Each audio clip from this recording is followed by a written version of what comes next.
پچھلی قسط میں قصی بن کلاب کا ذکر کیا گیا ہے۔ ایک روایت کے مطابق انہی کا لقب قریش تھا، جس کی وجہ سے ان کی آل اولاد کو قریش کہا جانے لگا، جبکہ ایک دوسری روایت کے مطابق قصی بن کلاب سے 6 پشت پہلے بنی اسماعیل میں فہر بن مالک ایک بزرگ تھے جن کا لقب قریش تھا۔ خانہ کعبہ کی تولیت ایک ایسا شرف تھا جس کی وجہ قصی بن کلاب اور ان کی اولاد کو نہ صرف مکہ بلکہ پورے جزیرہ نما عرب میں ایک خصوصی عزت و سیادت حاصل ہو گئی تھی، اور پھر اس قریش آل قصی بن کلاب نے خود کو اس کے قابل ثابت بھی کیا۔ قصی بن کلاب نے نہ صرف خانہ کعبہ کا جملہ انتظام و انتظام کا بندوبست کیا، بلکہ اس سے آگے بڑھ کر مکہ کو باقاعدہ ایک ریاست کا روپ دے کر 6 مختلف شعبے قائم کیے اور انہیں قابل لوگوں میں تقسیم کیا، جسے ان کی وفات کے بعد ان کے پوتوں نے باہمی افہام و تفہیم سے 6 شعبوں سے بڑھا کر 10 شعبوں میں تقسیم کر کے آپس میں بانٹ لیا، اور یہی نظام نبی علیہ الصلوۃ والسلام کے آنے تک بڑی کامیابی سے چلایا گیا۔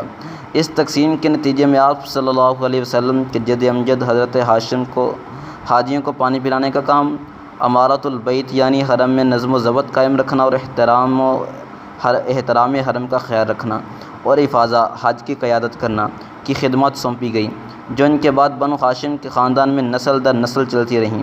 حضرت ہاشم بن عبد مناف قصی بن کلاب کے پوتے تھے، نہایت ہی جلیل القدر بزرگ تھے۔ انہوں نے شاہ حبشہ اور قیصر روم سے بھی اپنے سفارتی و تجارتی تعلقات قائم کر لیے تھے، جبکہ مختلف قبائل عرب سے بھی معاہدات کر لیے۔ ان کی اس پالیسی کی وجہ سے قریش کے باقی قبائل میں بنو ہاشم کو ایک مخصوص عزت و احترام کا مقام حاصل ہو گیا۔ ان کے علاوہ میدان جنگ میں فوج کی قیادت اور علم برداری کا شعبہ خاندان بنو امیہ کے حصے میں آیا۔ لشکر قریش کا سپہ سالار بنو امیہ سے ہی ہوتا تھا، چنانچہ حرب جو حضرت ہاشم کے بھتیجے امیہ کے بیٹے تھے، ان کو اور ان کے بیٹے حضرت ابو سفیان کو اسی وجہ سے قریش کے لشکر کی قیادت سونپی جاتی تھی، جبکہ حضرت ابوبکر صدیق رضی اللہ عنہ کے خاندان بنو تیم بن مرہ کو اشناق یعنی دیوانی و فوجداری، عدالت، دیت و جرمانے کی وصولی اور تعین کی ذمہ داری سونپی گئی۔ اس کے علاوہ شعبہ سفارت حضرت عمر فاروق رضی اللہ عنہ کے قبیلے بنو عدی کے حصے میں آیا۔ ان کا کام دوسرے قبائل کے ساتھ مذاکرات، معاہدات اور سفارت کاری تھا۔